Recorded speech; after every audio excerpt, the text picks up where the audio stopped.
As-tu déjà pris un moment pour réfléchir au fait que certains meubles que tu possèdes chez toi peuvent te voler de l'espace, de l'énergie et même de l'argent?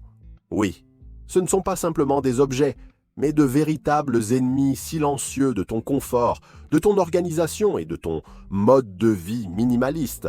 Je suis le facilitateur et aujourd'hui, nous allons parler des 12 pires meubles que tu as peut-être chez toi et qui pourraient en fait saboter ta routine sans que tu t'en rendes compte. Reste avec moi jusqu'à la fin, car je suis certain que tu voudras revoir tout ce que tu accumules là chez toi. Commençons par l'un des pires meubles de la liste, le meuble TV ou le grand panneau mural. Ça te semble familier, non? Ce meuble énorme qui occupe presque tout un mur du salon, rempli de niches, d'étagères et de détails qui, en réalité, ne font qu'amasser poussière et désordre. En plus d'être une invitation à accumuler des bricoles, télécommandes, appareils, boîtes, décorations que personne n'utilise, il accapare un espace considérable qui pourrait être mieux utilisé pour la circulation ou une décoration plus légère. T'es-tu déjà rendu compte de la place qu'un tel meuble occupe et combien de fois il finit comme un dépôt désorganisé? Dis-le dans les commentaires. En as-tu un ou as-tu déjà renoncé à cette idée? Pas de mensonge. Un autre meuble qui ne pouvait pas manquer dans cette liste est la table basse, l'un des plus fréquents dans les maisons. La fameuse table située au centre de ton salon. C'est l'un de ceux qui paraît indispensable, mais qui devient souvent l'un des plus grands ennemis de l'organisation. Elle ne sert pas seulement à poser un verre ou un livre. En pratique, elle se transforme en dépôt de télécommande, de magazines, de restes de nourriture et parfois même de jouets éparpillés. De plus, les tables basses, volumineuses et lourdes, gênent la circulation confortable dans l'espace, rendant l'ensemble visuellement surchargé et peu accueillant. Si ta table basse correspond à ce profil, pose-toi la question. T'aide-t-elle ou te gêne-t-elle? As-tu vraiment besoin d'elle ainsi? En poursuivant dans la catégorie des meubles qui semblent de véritables occupants éternels et inutiles de la maison, évoquons le célèbre buffet ou console. Ce meuble qui rappelle un couloir ou une étagère basse, souvent placée dans l'entrée ou le salon, rempli d'objets dont personne ne sait vraiment pourquoi ils y sont. C'est une véritable trappe à accumulation pour les petits objets, clés, papiers, courriers, souvenirs, qui, au final, ne font qu'ajouter du désordre visuel et mental. Pour qui vise le minimalisme, ce buffet est presque une invitation au gaspillage d'espace et à la désorganisation silencieuse. Parlons maintenant des étagères ouvertes. Bien qu'elles soient esthétiques et modernes, les étagères ouvertes sont de véritables pièges pour ceux qui n'ont pas de discipline dans l'organisation. Elles exposent tout ce que tu y poses, souvenirs de voyage, livres, objets décoratifs, et révèlent facilement l'accumulation de poussière et le désordre. Si elles ne sont pas entretenues avec rigueur, elles deviennent un spectacle de chaos qui donne à la maison l'apparence d'un entassement. As-tu déjà ressenti cette paresse à nettoyer une étagère ouverte? Jusqu'à peu, j'en avais une à la maison, mais j'ai réussi à m'en débarrasser à temps. Nous arrivons à l'un des meubles les plus évoqués dans l'univers de l'organisation, la table de chevet. Ce petit meuble à côté du lit, censé servir à l'essentiel, se transforme souvent en dépôt chaotique de tout ce qu'on ne sait pas où ranger. Livres empilés, télécommandes, médicaments, stylos, téléphones en charge et divers objets qui perturbent l'énergie de la chambre. Si ta table de chevet est dans cet état, prends garde, car elle pourrait nuire à ton sommeil et à ta tranquillité. Il ne faut pas oublier les lits avec tête de lit gigantesques et lourdes. C'est l'un des pires meubles que tu puisses avoir chez toi. Même les têtes de lit qui servent de coffre de rangement.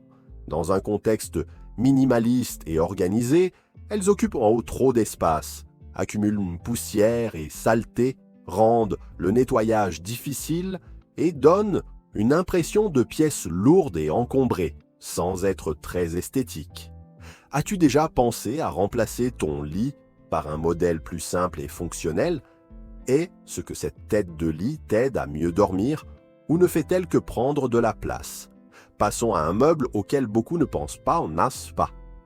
Mais qui fait toute la différence? Les fauteuils et chaises wooden supplémentaires que personne n'utilise. Ils sont achetés au nom du confort ou de la décoration, mais finissent par occuper un espace précieux, gêner la circulation et accumuler la poussière. Souvent laissés dans un coin, oubliés, ils ne font qu'accentuer la sensation d'excès dans l'espace. As-tu des fauteuils ou chaises en trop chez toi? As-tu déjà essayé de t'en débarrasser? Personnellement, j'en avais un dans ma chambre il y a quelques années que je n'utilisais jamais. Un autre meuble qui ne doit pas être omis est le placard d'angle mal exploité. Beaucoup de foyers ont cet immense placard, coincé dans un coin de la cuisine ou de la chambre qui semble être une bonne solution, mais qui, en pratique, devient un véritable trou noir du désordre. Les objets s'y perdent, deviennent difficiles à trouver, accumulent la poussière et tu finis par n'utiliser que la partie la plus accessible. Ce type de meuble donne une fausse impression d'organisation, mais n'est en réalité qu'une invitation à l'accumulation et à l'agitation. T'es-tu déjà frustré en cherchant un objet dans un placard d'angle complètement en bazar, un autre meuble digne d'attention et l'étagère à chaussures inefficace, parfois trop petite ou tout simplement mal conçue? Elle finit par laisser les chaussures éparpillées sur le sol ou empilées de manière désordonnée.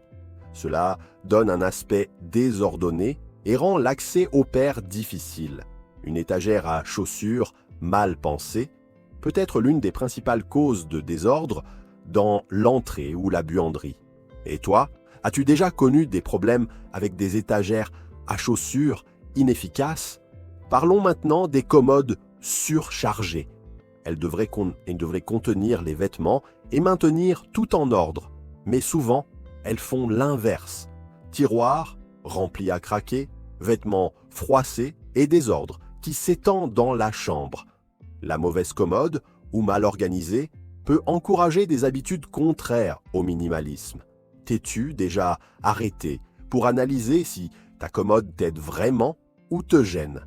Penses-tu que sa taille est compatible avec la quantité de vêtements que tu possèdes? Les vieux bureaux transformés en débarras sont une autre catégorie fréquente. Souvent hérités ou achetés il y a des années, ils accumulent au papier, appareils électroniques obsolètes, câbles emmêlés et objets inutilisés. Dans le minimalisme, l'idéal est d'avoir une surface propre et fonctionnelle, mais un bureau encombré devient une invitation à la procrastination et au désordre mental. Selon toi, ton bureau est-il un endroit productif ou une source de distraction? Enfin, les tabourets et petites chaises qui finissent par devenir des meubles oubliés et inutiles.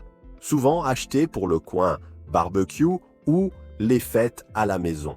Ils semblent inoffensifs, mais lorsqu'ils sont disséminés dans la maison, ils accumulent de la poussière, gênent la circulation et créent un aspect visuel chargé.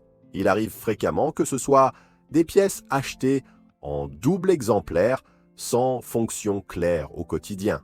Combien de tabourets as-tu chez toi que tu n'utilises pas régulièrement? Peut-être est-ce le moment de les trier ou de les donner. Avant de conclure, je souhaite te poser 2 questions pour réfléchir. Lequel de ces meubles penses-tu alourdit le plus ta maison et pourquoi? As-tu déjà essayé de te débarrasser de l'un d'eux? Partage ton expérience dans les commentaires parce que je prends toujours plaisir à vous répondre. Revoir ce dont nous avons réellement besoin chez nous est fondamental pour ceux qui désirent une vie plus légère, organisée et minimaliste. Souvent, le meuble qui paraît indispensable occupe simplement espace et énergie qui pourrait servir ton bien-être. N'aie pas peur de repenser, remplacer ou même éliminer ce qui ne te sert plus. Et souviens-toi, moins c'est plus, Et la liberté vient quand on fait de la place pour ce qui compte vraiment. Si cette vidéo t'a plu, n'oublie pas de laisser un pouce en l'air et de t'abonner à la chaîne pour ne pas rater les prochains contenus sur le minimalisme, l'organisation et des conseils pour transformer ta maison et ta vie. Un grand câlin et à la prochaine.